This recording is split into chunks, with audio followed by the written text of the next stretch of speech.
오늘 함께 나누실 하나님 말씀은 먼저 골로새서 3장 12절 그리고 누가복음 15장 11절에서 24절인데 우리 골로새서 3장 12절 말씀 함께 읽습니다. 시작.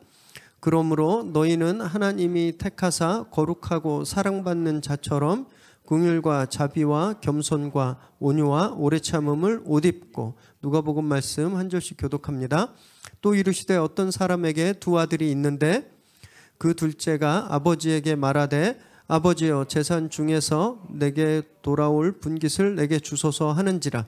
아버지가 그 살림을 각각 나눠 주었더니 그 며칠이 안 되어 둘째 아들이 재물을 다 모아 가지고 먼 나라에 가 거기서 허랑방탕하여 그 재산을 낭비하더니 다 없앤 후 그 나라에 흑의 흉년이 들어 그가 비로소 궁핍한지라.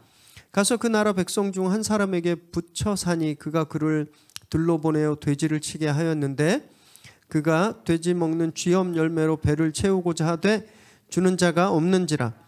이에 스스로 돌이켜 이르되 내 아버지에게는 양식이 풍족한 품꾼이 얼마나 많은가. 나는 여기서 주려 죽는구나. 내가 일어나 아버지께 가서 이르기를 아버지 내가 하늘과 아버지께 죄를 지었사오니 지금부터는 아버지의 아들이라 일컬음을 감당하지 못하겠나이다. 나를 품꾼의 하나로 보내소서 하리라 하고 이에 일어나서 아버지께로 돌아가니라. 아직도 거리가 먼데 아버지가 그를 보고 측은히 여겨 달려가 목을 안고 입을 맞추니 아들이 이르되 아버지여 내가 하늘과 아버지께 죄를 지었사오니 지금부터는 아버지의 아들이라 일컬음을 감당하지 못하겠나이다 하나 아버지는 종들에게 이르되 제일 좋은 옷을 내어다가 입히고 손에 가락지를 끼우고 발에 신을 신기라. 그리고 살진 송아지를 끌어다가 잡으라. 우리가 먹고 즐기자. 이 내 아들은 죽었다가 다시 살아났으며 내가 잃었다가 다시 얻었노라 하니 그들이 즐거워하더라. 아멘. 오늘 우리에게 주시는 하나님의 말씀입니다. 광고 시간에 말씀드렸지만 31일까지 사회적 거리두기가 2.5단계 유지됩니다.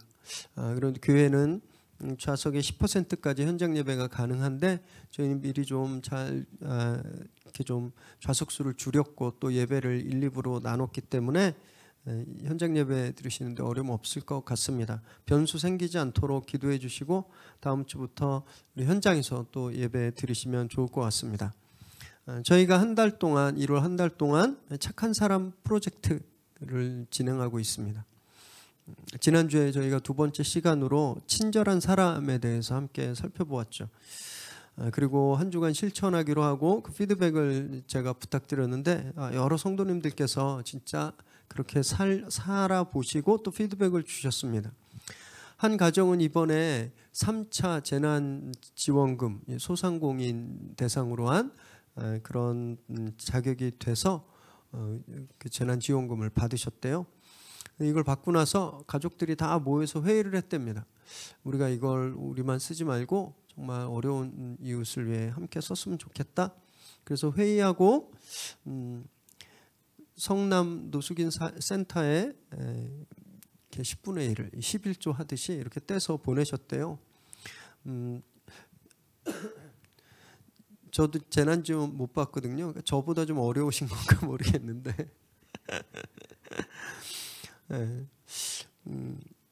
비즈니스가 잘 안 되셨으니까 대상이 됐고 받으셨겠죠, 그죠? 그런데도 거기서 적지 않은 금액을 또 떼서 흘려보내신 거예요. 그리고 나서 가족들이 너무너무 기쁘셨다고 하면 너무너무 기뻐했대요. 아이도. 왜냐하면 지금까지는 신앙생활하면서 설교를 듣고 뭔가를 직접 해본 기억이 별로 없었다라는 거예요. 그런데 진짜 그 말씀을 기억하고 구체적으로 행동하니까 내가 진짜 말씀에 순종하는 삶을 살았구나 이런 걸 느끼니까 너무너무 기뻤다고 합니다. 그렇다고 이 가정이 평소에는 말씀대로 안 사나? 그런 건 아닙니다. 아주 착실하게 신앙생활 잘 하고 계세요. 또 어떤 분은요. 월요일에 갑자기 모르는 번호로 전화가 왔답니다. 받고 보니까 그런 분 있죠. 무작위로 막 전화해서 도와달라고 하는 그런 전화였대요. 짜증이 좀 났답니다.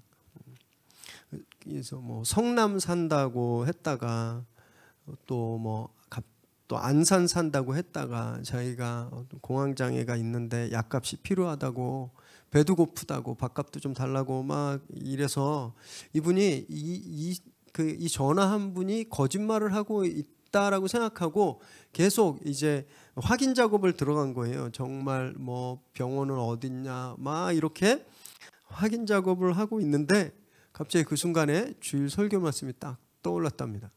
계산하지 마라. 그 즉시 묻기를 멈추고 계좌번호를 달라고 하고 그분의 한 달 용돈의 절반을 송금을 그냥 바로 해버렸대요.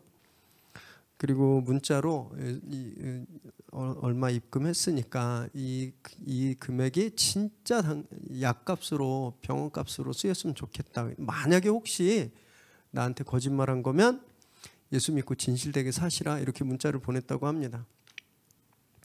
그러면서 이분이 하시는 말이 전화 보통 때 같았으면 그렇게 전화 오면 안 믿었대요. 그런데 그날은 그분이 거짓말했는지 안 했는지 그게 하나도 중요하지 않았다는 겁니다. 그냥 자기가 말씀이 딱 생각나서 그 말씀대로 순종했다는 게 너무 기뻤다는 거예요. 참 하나님 너무 짓궂으시죠. 지난주 제가 설교할 때 약 2,700단어를 했거든요. 그리고 내용 중에 뭐 레위 제사장은 그냥 지나쳤더라, 뭐 레위인은 그냥 지나쳤더라 이런 말씀도 드렸는데 하나님 얼마나 짓궂으신지 왜 그 순간에 딱 그렇게 계산하지 마라 말씀을 딱 떠오르게 하셨는지. 어떤 분들은 이 말씀을 들으면 이분에 대해서 아유 참 속았지 뭐 이렇게 생각하실 수도 있죠. 너무 순진하고 아직도 뭐 그런 걸 믿고 돈을 보내나 이렇게 말할지도 모릅니다. 그런데요, 여러분 따지고 보면 신앙생활이 그런 거 아닌가요? 세상 눈으로 보면 아이고 아직도 예수 믿어? 이런 수준인 거죠. 세상 눈으로 보면 신앙생활은 어리석고요, 순진한 겁니다. 남들 편히 쉴 때 교회에 오시잖아요. 특히 여기 계신 스태프들은 지금 우리 교회 성도님들은 안 계실 거라고 저는 믿습니다. 그러나 다른 교회 어떤 분들은 파자마에 따뜻한 온수 매트 안에서 이렇게 예배 드릴 수도 있거든요. 그렇게 예배도 드려도 되는데 굳이 아침 일찍부터 나와서 예배 준비하고 예배를 섬기고 보면 어리석은 거죠. 꼭 그럴 필요 있나? 회사에서 막 머리 굴리고 약삭 빠르게 자기 이득만 챙기고 막 그럴 때 예수 믿는 거 아니까 예수 믿는 사람처럼 살려고 조금 손해보고 남들을 좀 돌보고 그런 모습을 세상에서 보면 너무 순진한 거죠. 나이브하고. 신앙생활이 원래 그런 거라는 겁니다. 세상이 잘 이해할 수 없는 거라는 거예요. 그러나 우리 하나님은 이해하시고 아신다라는 겁니다. 그래서 여러분 세상 평가에 귀 기울이지 마시기 바랍니다.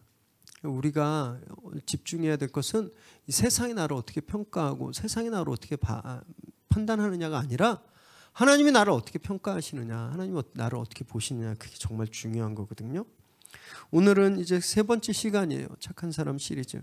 겸손한 사람에 대해서 말씀을 나눌 겁니다. 먼저 골로새서 말씀 우리 한 번 더 읽어보실까요? 시작. 그러므로 너희는 하나님이 택하사 거룩하고 사랑받는 자처럼 긍휼과 자비와 겸손과 온유와 오래 참음을 옷 입고. 겸손입니다. 이 겸손은요 꼭 종교적인 영역뿐만이 아니라 일상생활에서도 그냥 종교를 떠나서 사회에서도요 살아가는데 굉장히 강력하고 또 좋은 미덕이죠. 요즘 우리한테 투머치 토커로 알려지신 분 있죠? 투머치 토커. 말 한번 시작하면 내가 LA에 있을 때부터 해가지고 한 2-3시간은 쭉 얘기하실 수 있는 분인데 코리안 특급 박찬호 선수죠. 그분이 메이저리그에서 활동할 때 항상 게임 전에 했던 행동이 있습니다. 그라운드에 올라가기 전에 모자를 벗어서 심판에게 깍듯이 인사를 했어요. 그리고 경기가 잘 안 풀리고 막 억울하고 좀 화가 나도 절대 거친 행동을 하지 않았답니다. 가끔 야구 경기 보면 뭐 글러브를 땅에 패대기를 친다든지 빠따를 팍 이렇게 부러뜨린다든지 그렇게 좀 거친 행동을 하는 분들이 있는데 절대 그러지 않았대요. 오죽하면 LA 다저스 구단의 전 구단주의 월터 오말리라는 분이 박찬호 선수에게 별명을 지어줬는데 그 별명이 대사라는 겁니다. 앰베서더. 동방예의지국에서 온 외교관이라는 거예요. 그래서 동방예의지국에서 온 대사처럼 그렇게 그 예의를 실천하고 예의를 잘 지키는 사람이다. 그런 별명을 얻었습니다. 여러분 루키 때는요 겸손할 수 있죠. 처음 막 그 드래프트 되고 처음 딱 선수가 되면 다 막 높아 보이고 다 훌륭해 보여서 뭐 이렇게 겸손히 이렇게 인사도 할 수 있지만 그러나 이제 경력이 붙고 몸값이 올라가면 그러지 않거든요. 오히려 사람들이 자기한테 인사하기를 원하지 그러지 않아요. 그런데 이 박찬호 선수는 늘 겸손을 유지했다고 합니다. 그래서 그가 정말 좋은 인상을 주었어요. 그래서 그 후로도 한국 선수들이 메이저리그에 많이 진출하게 되었잖아요. 그럼 믿음 생활까지 가지 않더라도 일상생활에서도요 겸손하면 이런 존중과 존경을 받는 겁니다. 저희가 착한 사람 시리즈를 시작하면서 공유한 문제의식이 있었죠. 왜 지금 우리는, 왜 지금 교회는, 왜 지금 예수 믿는 사람들은 이 세상에 믿지 않는 사람들의 존중을 받지 못하는 것일까? 의를 위한, 이게 이런 비난이 의를 위한 핍박이라면 영광스럽기라도 하겠죠. 그죠? 나중에 천국에서의 상급이 클 거니까. 그런데 대부분 보면 우리의 실수, 우리의 어리석음, 우리의 잘못, 여러분 그것 때문에 받는 비난이거든요. 그냥 이건 수치인 겁니다. 수치. 이건 무엇을 말하냐면요. 세상 사람들만큼도 겸손하지 않다라는 걸 말하고 있는 거예요. 겸손하면 존중을 받습니다. 겸손하면 존경을 받아요. 그런데 우리가 존경과 존중이 아니라 비난을 받는다는 건 우리가 평균 이하만큼도 겸손하지 못하다라는 걸 그대로 반증해주고 있는 겁니다. 박찬호 선수만큼만 하면 일하기 전에 인사 잘하고 거친 행동 안 하고 그렇게 자기를 잘 관리하기만 했어도 우리는 그냥 평균 이상의 그런 존중과 존경을 받을 수 있었을 거예요. 근데 우리는 지금 그만큼 못하고 있다는 겁니다. 지금 교회는 그만큼 못하고 있다는 거예요. 그래서 진짜 큰일 났습니다. 성경에서 우리에게 요구하는 겸손, 성경에서 말씀하고 있는 겸손은요, 이 세상에서 말하는 그 겸손이랑은 차원이 다른 겸손이기 때문에 그래요. 흔히 우리가 겸손이라고 할 땐 내 약점을 인정하고 자기 자신을 낮추는 모습, 이 정도로 겸손을 생각하죠. 이게 사전적인 이해입니다. 겸손에. 그런데 오늘 본문에서의 겸손이라는 단어는요, 타페이노 프로시네라는 말입니다. 좀 어렵죠. 타페이노 프로시네. 이 단어에는 어떤 뜻이 들어있냐면 마음의 굴욕감, 수치심, 마음의 비하, 이런 말이 들어있습니다. 의외죠. 되게 부정적인 의미가 들어있어요. 이 단어에는. 왜 이런 뜻이 들어있는가? 이겁니다. 내가 얼마나 못된 사람인지, 내가 얼마나 죽을 죄를 지었는지, 내가 얼마나 답이 없는 사람인지 마음에 굴욕감이 들 정도로 철저하게 깨닫는다라는 걸 가지고 있어요. 겸손은요, 네, 알겠습니다, 잘하겠습니다, 고개 숙이는 것이 아니라 내가 얼마나 나쁜 사람인지 막 굴욕감이 들 정도로 깨닫는 것, 그것이 겸손이라는 겁니다. 여러분, 이런 의미에서 보면 우리는 사실 겸손한 게 아니라 그냥 겸손한 척을 했던 것 같아요. 고개는 숙일 수 있죠. 근데 마음엔 전혀 굴욕감이 없는 겁니다. 4년마다 한 번씩 겸손해지는 분들이 있잖아요. 국회에 계신 분들. 그들처럼 그냥 겸손한 척만 했지 우린 진짜 겸손했던 적이 별로 없는 것 아닐까요? 오늘 저희가 너무너무 잘 알고 있는 스토리죠. 탕자의 비유. 이 탕자의 비유를 묵상 나누면서 겸손에 대해서 함께 생각해 볼 텐데요. 아마 좀 당황스러우실 수도 있어요. 보통 이 탕자의 비유는 회개와 용서 테마잖아요. 또는 아버지의 그런 헌신적인 사랑, 자녀가 막 나가도 아버지는 끝까지 사랑해주는 이 아버지의 그 한이 없는 사랑, 이런 테마로 많이들 들어보셨지만 이 탕자의 비유를 겸손으로 겸손의 테마로 하는 이야기는 들어보지 못하셨을 거예요. 그런데 이 본문을 자세히 보면요, 진짜 탁월하게 겸손이 무엇인지 우리에게 보여주고 있습니다. 말씀을 함께 나누실 때 겸손한 척하는 사람이 아니라 진짜 겸손한 사람의 모습을 회복하는 저와 여러분 되시기를 바랍니다. 11절에서 13절까지 함께 읽을까요? 시작. 또 이르시되 어떤 사람에게 두 아들이 있는데 그 둘째가 아버지에게 말하되 아버지여 재산 중에서 내게 돌아올 분깃을 내게 주소서 하는지라. 아버지가 그 살림을 각각 나누어 주었더니 그 후 며칠이 안 되어 둘째 아들이 재물을 다 모아가지고 먼 나라에 가 거기서 허랑방탕하여 그 재산을 낭비하더니. 어떤 사람에게 아들 둘이 있었습니다. 둘째가 아주 망난이었어요.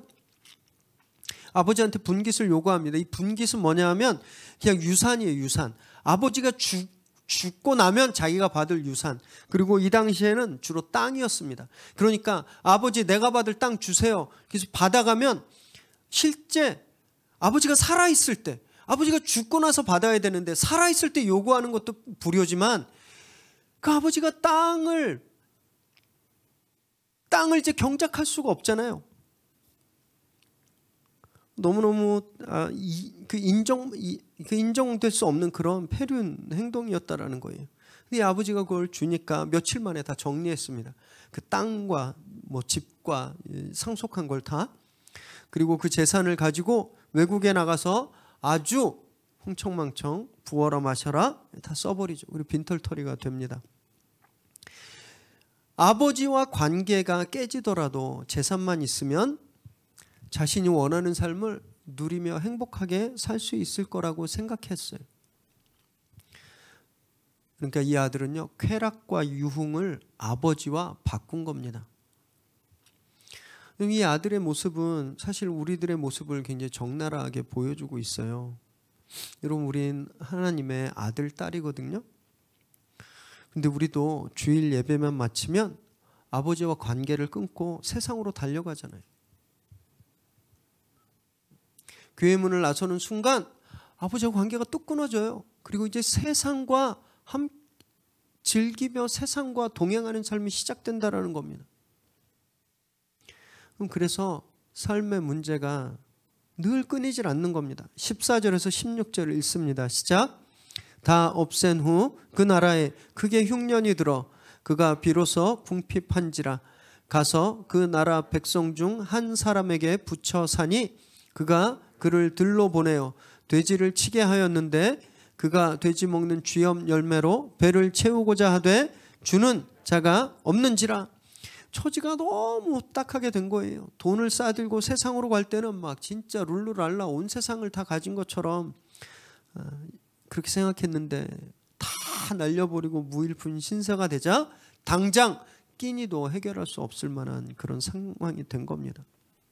그래서 돼지치기로 취직해서 일하면서 쥐염 열매, 그러니까 돼지가 먹는 거니까 우리말로 말하면 꿀꿀이 죽이잖아요. 돼지밥이라도 먹으려고 했는데 그것마저도 안 된 거예요. 얼마나 비참합니까? 아버지와 관계가 단절되면 여러분 이런 비참한 생활을 벗어날 수 없는 거예요. 아무리 돈이 많아도 아무리 많이 배워도 마찬가지입니다. 여러분 돈이 많으면 그러면 행복하다면 왜 그 어떤 기업의 손녀딸은 계속 마약을 못 끊고 마약 때문에 잡혀가고 뉴스에 나올까요? 성공하는 것이 행복하다면 여러분 왜 그 성공한 연예인들과 운동선수들이 왜 불법 도박해서 패가망신을 당할까요? 벗어날 수가 없는 겁니다. 아무리 많이 가져도, 많이 누려도 인생 자체가 가지고 있는 그런 비참함에서 벗어날 수가 없는 거예요. 그래서 자극적인 것에, 그 비참함을 잊어보려고 자극적인 것에 몸을 던지는 거죠. 여러분, 이걸 깨달아야 합니다. 이걸 깨달아야 돼요. 예수님을 믿고 새 삶을 살기로 결단했지만, 그래서 우리 예수 믿는 사람이지만, 교회 오고 예배 오지만 하나님과 단절된 삶이 이렇게 비참한 삶이다라는 것을 정말 철저하게 깨닫지 못하면 여러분이 굴레에서 벗어날 수 없는 거죠. 겸손은 바로 이걸 깨닫는 것부터 시작하는 겁니다. 이걸 깨달아야 겸손할 수 있는 거예요. 17절 읽습니다. 시작. 이에 스스로 돌이켜 이르되 내 아버지에게는 양식이 풍족한 품꾼이 얼마나 많은가. 나는 여기서 주려 죽는구나. 자신의 처지를 처절하게 깨닫고 있는 거예요. 아버지 집이 얼마나 행복했는지 이제 그냥 절절히 깨달은 겁니다. 그 집을 떠난 자신의 신세가 진짜 죽음과 같은 걸 깨달았어요. 이걸 깨닫기 전에는 아버지의 품이 얼마나 따뜻하고 아버지 품이 얼마나 안전했는지 알 길이 없는 겁니다. 여러분, 겸손은요, 이렇게 자신의 처지를 깨닫는 거예요. 이 친구가 자기의 처지를, 돼지밥도 못 얻어먹는 자신의 처지를 생각했을 때 마음에 굴욕감과 수치심과 비참함으로 가득 차 있었겠죠? 여러분, 그게 겸손인 겁니다. 나를 볼 때 너무너무 굴욕스럽고, 나를 볼 때 너무너무 수치스럽고, 나를 볼 때 너무 비참한 것. 그게 겸손이라는 거예요. 그래서 이런 처절한 고백을 성경에서 다른 말, 비슷한 말로 찾아보자면 회개라는 겁니다. 회개. 내가 얼마나 죄인인지, 정말 내 안에 선한 것이 요만큼도 없는 사람이고, 정말 내가 못된 사람이구나. 마음이 피통하면서 눈물로 쏟아놓는 것, 여러분, 그것이 회개거든요. 그렇게 가슴을 치고 통탄하며 자복할 때 겸손이 시작되는 겁니다. 겸손이. 그런데 이게요, 우리가 그렇게 하겠다고 마음먹어도 되는 게 아니에요. 이 보면 이 친구가 그 처지에 떨어지고 나서야 깨닫게 되는 거예요. 아버지 집이 얼마나 좋았는지, 내가 무슨 짓을 했는지. 거기까지 떨어지기 전엔 알 수가 없었죠. 여러분, 그래서 하나님께서 우리에게 그걸 더 알게 하시려고, 도움을 주시려고 하나님께서 고통을 주십니다. 시편 107편 12절 읽을까요? 시작.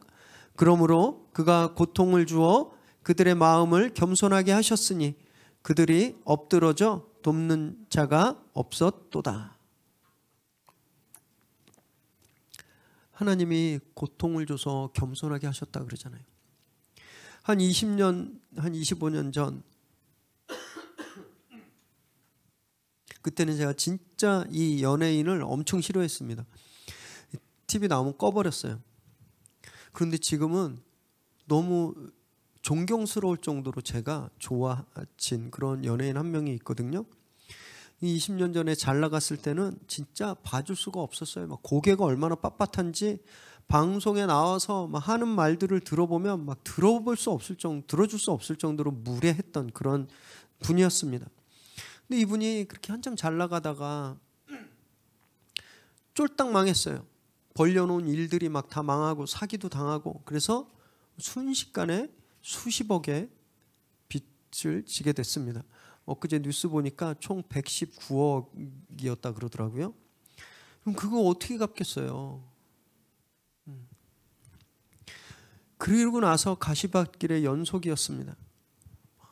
예능에 나와서 잠깐 봤더니 뭐 에어컨을 막 파는데 그 에어컨을 왜 샀나 물어봤더니 자기가 친구 집에 옷방에 얹혀 사는데 에어컨이 없는 방에 그 30년 만에 무슨 무더위라고 하는 그 여름 시즌을 에어컨도 없이 살았는데 그게 너무 한이 매겨가지고 자기 돈 벌자마자 에어컨을 사놨대요. 그렇게 살면서 진짜 빚을 갚기 위해서 닥치는 대로 일하면서 살았습니다. 그리고 한참 지난 후에 그가 방송에 다시 재기했을 때 그는 더 이상 과거의 그가 아니었습니다. 제가 지금 어느 분 얘기하는지 아시겠죠? 네, 그분이에요. 그분 머리에 딱 떠오르는 네, 이 씨. 네. 눈빛이 달라졌어요. 눈빛이 너무너무 선해진 겁니다. 풍기는 분위기도 달라졌어요. 이 진짜 그 사람 맞나 싶을 정도로 너무 겸손해진 거예요. 2017년에는요, 뭐 일간지에서 주는 기사회생 상까지 받았는데, 이제 한번 찾아봤습니다. 혹시 이분이 예수 믿는 거 아닌가? 아, 딱 맞았어요. 처음에 종교가 없었는데 개신교로 지금 교회 열심히 다니고 있습니다. 그럼 무엇이 그 교만했던 사람을 이렇게 겸손하게 이런 성실한 사람으로 바꿨나요? 돈이었나요? 성공이었습니까? 고난이었습니다. 고난. 고통이 그를 겸손하게 만든 거예요. 그럼 그래서 우리는요, 고통이 우리에게 약이 되는구나, 이걸 꼭 기억하셔야 됩니다. 지금 우리가 1년간 그런 고통 가운데 있죠. 하고 싶은 거 마음대로 못하고 예배도 마음대로 못 드리고 그래서 막 우울증도 심하고 막 원망스럽고 누구를 향한 원망인지 모르겠지만 하여튼 막 억울하고 막 화도 나고. 그러나 여러분, 어쩌면 이 시간은요, 하나님께서 우리를 겸손하게 만드시기 위해서 주시는 고통의 시간이지 않을까요? 우리 이 시간들을 잘 이겨내면 그럼 우리도 변해 있을 겁니다. 이 시간을 빨리 끝내려면 단 한 가지 방법이 있는데 결단하고 돌아가는 거예요. 결단하고 돌아가는 것. 18절, 19절 읽습니다. 시작. 내가 일어나 아버지께 가서 이르기를 아버지, 내가 하늘과 아버지께 죄를 지었사오니 지금부터는 아버지의 아들이라 일컬음을 감당하지 못하겠나이다. 나를 품꾼의 하나로 보소서 하리라 하고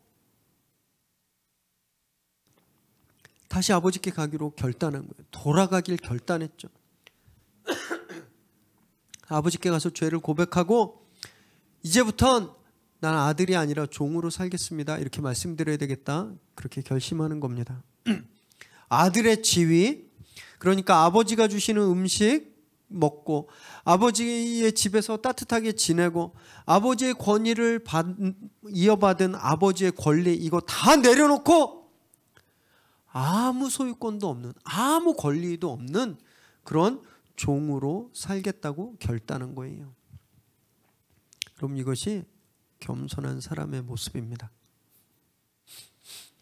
모든 신앙의 덕목들이 다 그렇지만 겸손은 이런 처절한 결단이 있어야 되는 거예요. 그냥 하는 척만 하면 되겠지. 사람들 앞에서만 하면 되겠지. 내가 회사 가서 이렇게 하면 되겠지. 내가 집에서는 그냥 뭐 마음대로 살지만 밖에 나가면 그렇게 좀 겸손한 모습으로 살면 되겠지. 어떻게 하면 되겠지. 이런 게 아니라는 거예요. 완전히 다르게 살기로 결단한다는 겁니다. 겉으로 몸만 낮추고 그런 겸손한 척 하는 게 아니라 진짜 나는 자격이 없구나. 그걸 뼈저리게 느끼고 그런 자격 없는 사람처럼 살기로 결단하는 사람. 그럼 그 사람이 겸손한 사람입니다. 겸손한 사람. 우리도 수도 없이 결단하죠. 수도 없이. 예수님 닮겠다고 결단하고요. 또 부부가 서로 섬기겠다고, 겸손히 섬기겠다고 서약해요. 결혼할 때 서약 다 하셨잖아요. 아직 안 하신 분들 앞으로 하실 거예요. 올해 꼭 그렇게 하게 되시기를 축원합니다. 네. 네. 결혼식에 서약해요. 세례할 때 서약합니다. 하나님을 주인으로, 예수님을 주인으로 살겠다고 그렇게 서약해요. 교회를 섬기겠다고. 근데 왜 조금만 기분 상하면 막 감정이 막 이렇게 불쾌해지고 막 불편해지는 걸까요? 막 치밀어 오를까요? 간단합니다. 결단하지 않아서 그래요. 결단하지 않아서. 여전히 나는 자격이 있다고 생각하니까 그런 거예요. 여전히 나는 남편이 야 내가 진짜 하루 종일 나가서 막 땀 뻘뻘 흘리고 돈 벌어다 주는데 너 나한테 이거밖에 못해? 결혼할 땐 서로 겸손히 섬기겠다고 서약하고 약속했는데 저는 그 약속처럼 안 사는 거죠. 왜? 내가 자격이 있다고 생각하니까. 나는 이런 대접 받아야 되고 이런 거 요구해도 될 만한 자격이 있다고 생각하니까. 이게 약속이 안 지켜지는 거예요. 그럼 아내들이 막 남편들 막 종종 우리 교회는 한 명도 없는데 다른 데는 그런 조금 나쁜 아내들이 있는 것 같아요. 막 그 남편을 막 이렇게 못 살게 굴고 막 괴롭히고 막 그 스트레스 막 받게 해서 머리 막 하얗게 세게 하고 그러는 아내들이 있는데 나야 집에서 하루 종일 애 보고 요즘 애들 비대면이라 애들 씻기고 수업 인터넷 들어가게 하고 밥 해주고 막 숙제 같이 해주고 집안일 막 삭신이 쑤시도록 하는데 나한테 그거밖에 못해?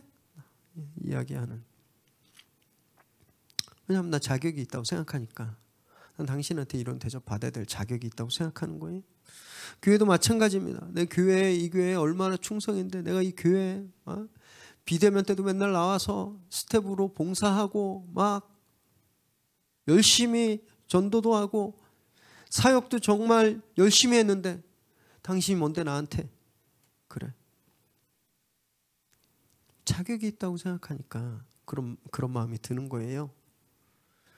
나는 아들 대접 받을 자격이 있다고 생각하니까 나는 딸 대접 받을 자격이 있다고 생각하니까 조금만 내 마음에 안 들어도 감정이 꿈틀어하는 거죠. 내 공로를 다 카운트하고 내 공헌을 다 쌓아두니까 나는 인정받을 자격이 있고 남들보다 여기서 더 지분이 있고 내 의견은 네 의견보다 더 무게가 있어 이렇게 생각하는 겁니다. 그러니까 겉으로는 겸손히 형제님 자매님 겸손히 고개는 수그러지는데 이 속에는요 그런 비참함이 없는 거예요.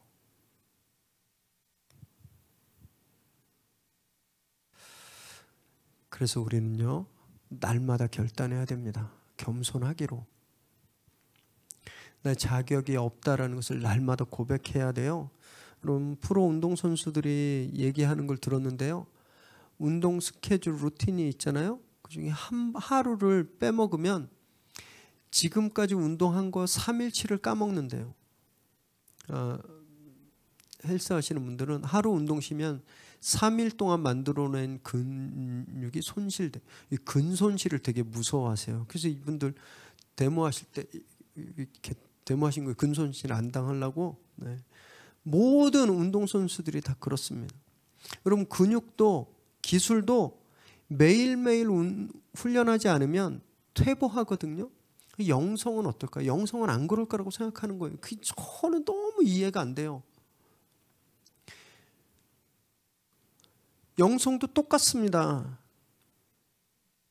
하루 빼먹으면 3일 후퇴하는 거예요.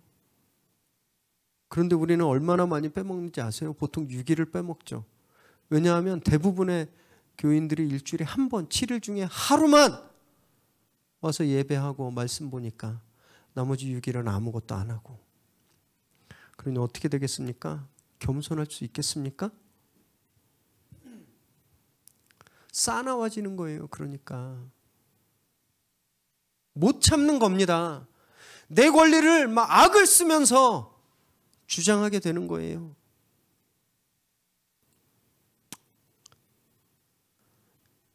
여러분 6일 빼먹고 주일 한 번 예배드리면서 겸손한 사람으로 살 수 있을 거라고 생각하는 건 정말 위대한 착각입니다.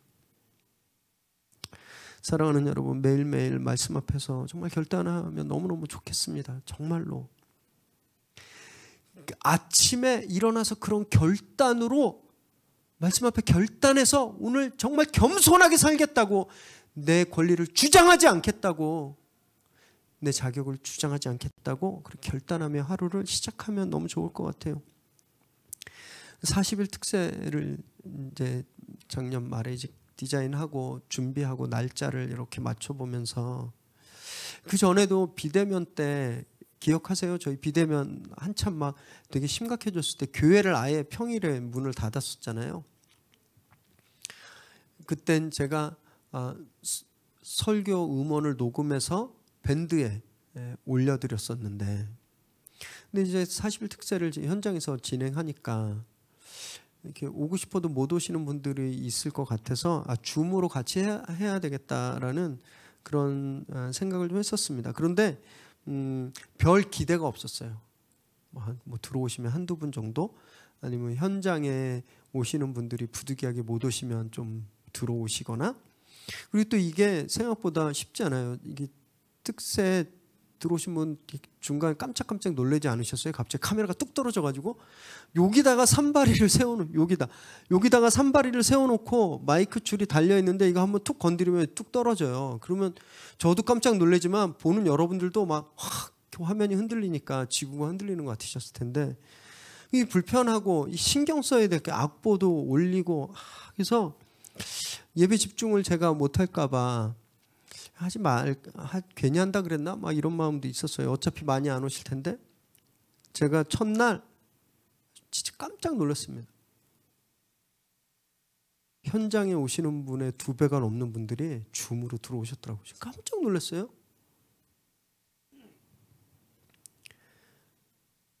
진짜 전혀 개근할 거다. 이분은 진짜 개근상과는 좀 뭐 공로상이나 뭐 우등상은 좀 받아도 개근상은 못 받. 개근상이랑 상관없지 않을까라고 생각되는 분들이 지금 개근하고 계십니다. 열흘 차인데 다 개근하고 계세요.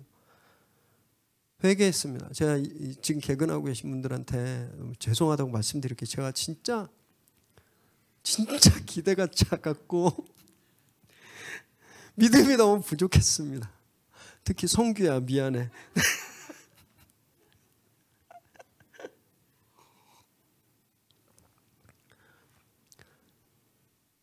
너무 깜짝 놀랐어요. 줌을 딱 했는데 참석자가 막 쭉 있는데.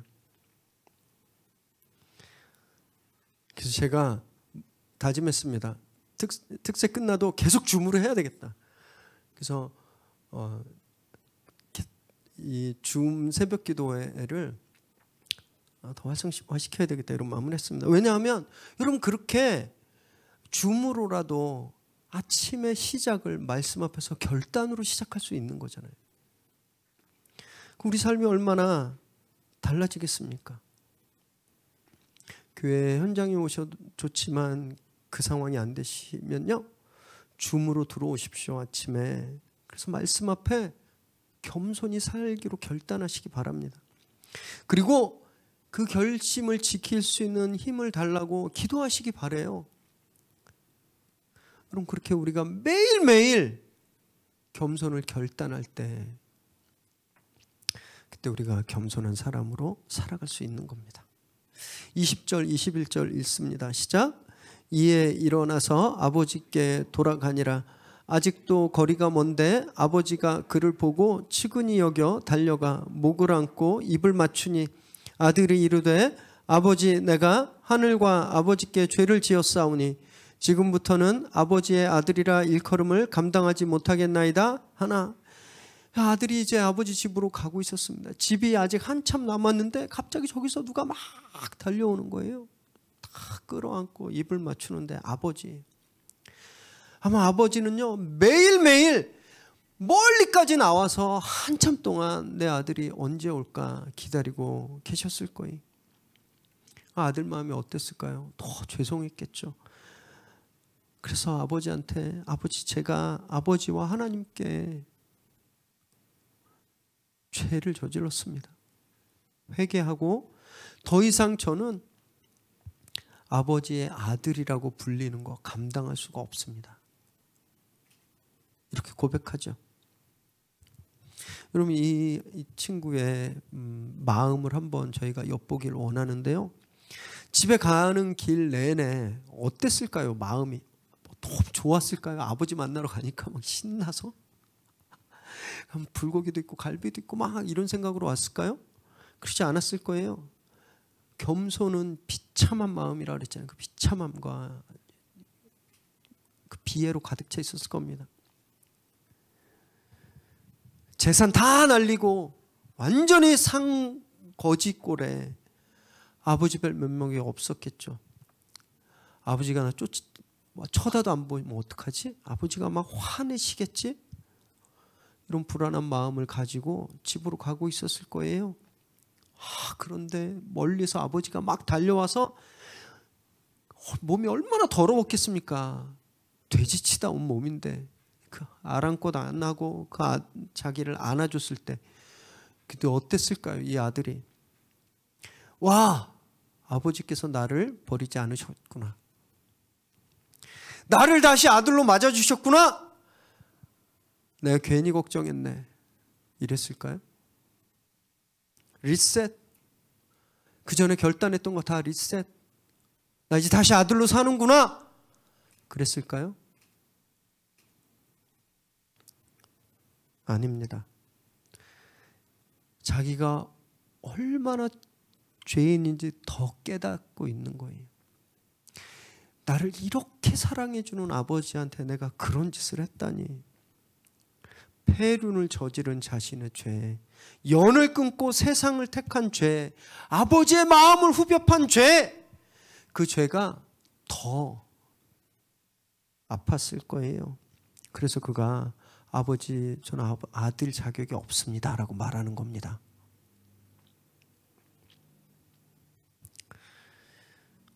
겸손한 사람은요, 상황이 좀 달라졌다고, 편해졌다고 옛 모습으로 돌아가지 않는 사람이에요. 한번 돌이켰으면 다시 가지 않는 겁니다. 세상에서 아버지께로 돌이킨 그 길을 다시 가지 않는 거예요. 자기가 이제 종으로 살겠다고 결단했는데 그 결심을 리셋하지 않는 겁니다. 그게 겸손이에요.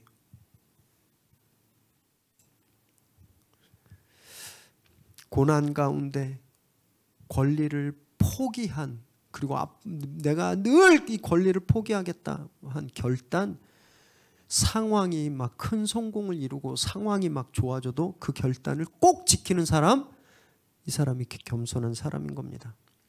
과거와 완전히 달라졌어요. 화학 변화를 이뤘어요.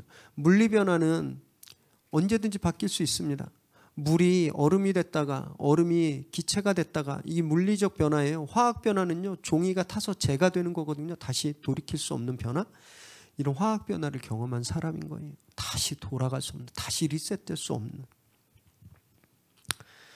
이것이 겸손한 사람입니다. 사랑하는 여러분, 우리도 그렇게 권리를 포기하기로 결단한 사람들이에요. 예수님을 주여, 주님 이렇게 부르는 그 순간 그분이 우리 삶의 주인이 되신 겁니다. 그건 무슨 말이냐면요, 내 맘대로 할 권리, 내 감정대로 표현할 권리, 내가 좋아하는 걸 가질 권리, 미워할 권리, 이거 다 포기했다라는 거예요. 난 이제 권리가 하나도 없습니다. 왜냐하면 주인이 계시기 때문에. 그게 우리의 결단이라는 거예요. 우리가 예수 믿는 순간 그렇게 결단했습니다. 근데 자꾸 바뀌죠. 상황이 달라지면 달라지고, 사람에 따라 그 결단이 달라져요. 아직 권리 포기가 안 됐기 때문입니다. 여러분, 그래서 우리는요, 권리 포기를 결단하셔야 돼요. 누릴 자격이 있다, 나는 이만큼 할 자격이 있다, 이런 생각을 다 포기하셔야 됩니다. 겸손은 이런 결단입니다. 겸손은 이걸 결단하지 않으면 절대 겸손할 수 없는 겁니다.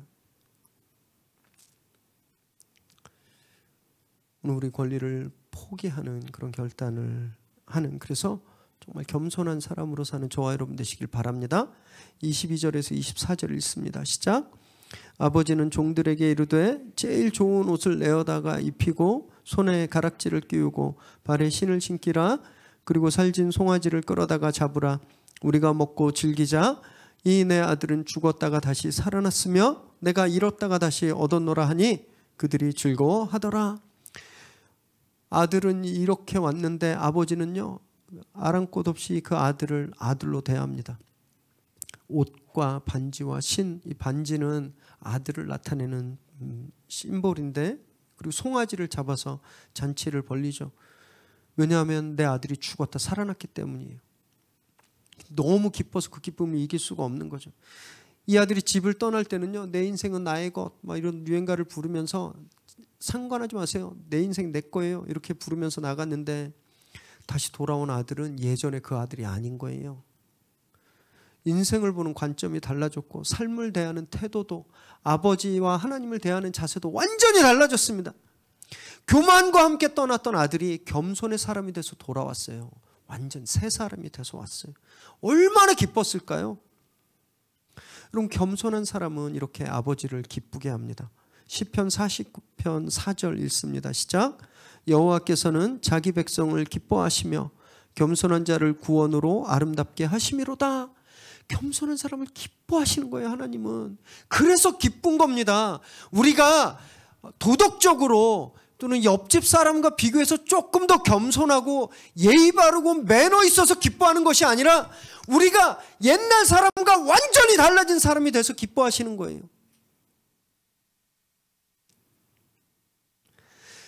하나님이 그렇게 기뻐하셔야 아름답게 치장해 주시는 겁니다. 그래서 겸손한 사람이 복 받는 거예요. 겸손하면 반드시 복 받습니다. 세상도 겸손하면 존경과 존중을 받듯이 정말 하나님 앞에서 겸손하면요, 복 받아요. 그런데 진짜 중요한 건 뭔지 아세요? 순서라는 겁니다. 순서. 이 아들은 다시 돌아가, 내가 이렇게 가서 아버지한테 제가 이제 다시 아들 아니고 종으로 살게요, 이렇게 얘기하면 아버지가 기뻐서 나한테 상 주시겠지, 이런 마음 하나도 없었어요. 복이라는 건 아예 리스트에 들어있지도 않았습니다. 복은커녕 종의 멍에를 메고 살 결심을 했어요. 복 받을 기대 하나도 하지 않았습니다. 겸손한 사람은 복을 구하는 사람이 아닌 거예요. 바라는 게 없는 사람, 그 사람이 겸손한 사람입니다. 나는 아무것도 아니야, 나는 아무 자격도 없어, 그걸 처절하게 깨닫기 때문에 아무것도 바라지 않는, 여러분, 그럴 때 하나님께서 기뻐하시며 복을 주시는 거예요. 복을 위해서 그렇게 사는 것이 아니라 그렇게 살 때 하나님께서 주시는 겁니다. 기복신앙이 왜 잘못됐는지 아세요? 이게 도취되어 있기 때문에 그래요. 복 받으려면 이걸 해야 되는 거예요. 복 잘못 먹으면 독 올라서 죽는 거 아시죠? 네. 복 너무 이 순서를 도취하면 진짜 보고의 독보다 더 심한 독에 중독됩니다.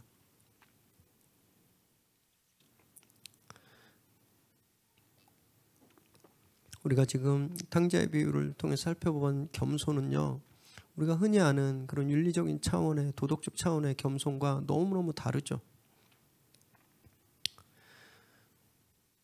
우리는 어쩌면 지금까지는요, 그냥 보여지는 겸손한 태도에 대해서만 배웠던 것 같아요. 그것만 생각했던 것 같아요. 그 정도만 해도 훌륭합니다. 지금 그 정도도 못해서 우리가 이런 큰 어려움을 겪고 있는데 그 정도만 해도 훌륭해요. 그런데 성경은요, 그 정도가 아니라 완전히 근원적인, 밭을 갈아엎는 것 같은 겸손의 일대 혁명을 우리에게 말씀하고 계시는 겁니다. 아주 근본적인 영역을 터치하고 계신 거예요. 여러분, 그래서 성 어거스틴이 기독교의 핵심은 첫째도 겸손, 둘째도 겸손, 셋째도 겸손이다, 이렇게 말했습니다. 그리고 일본의 굉장히 존경받는 신학자인 우찌무라 간조 선생님도요, 구원은 회개에서 시작되었고 회개는 겸손에서 시작된다, 이렇게 말씀했어요. 겸손이 열쇠인 겁니다. 겸손이 모든 것의 시작점, 그 first shot이라는 거예요. 여러분, 그래서 날마다 정말 우리 겸손을 결단해야 됩니다. 말씀 앞에서 내 자격과 내 권리 매일매일 포기하세요. 온전히 예수님께 우리를 드리는 겁니다. 그래서 가족들에게, 동료들에게, 이웃들에게 내 권리는 이미 없기 때문에 아무런 권리를 주장하지 못하는, 요구하지 못하는, 여러분 그런 겸손한 삶을 우리가 살 수 있게 되는 겁니다.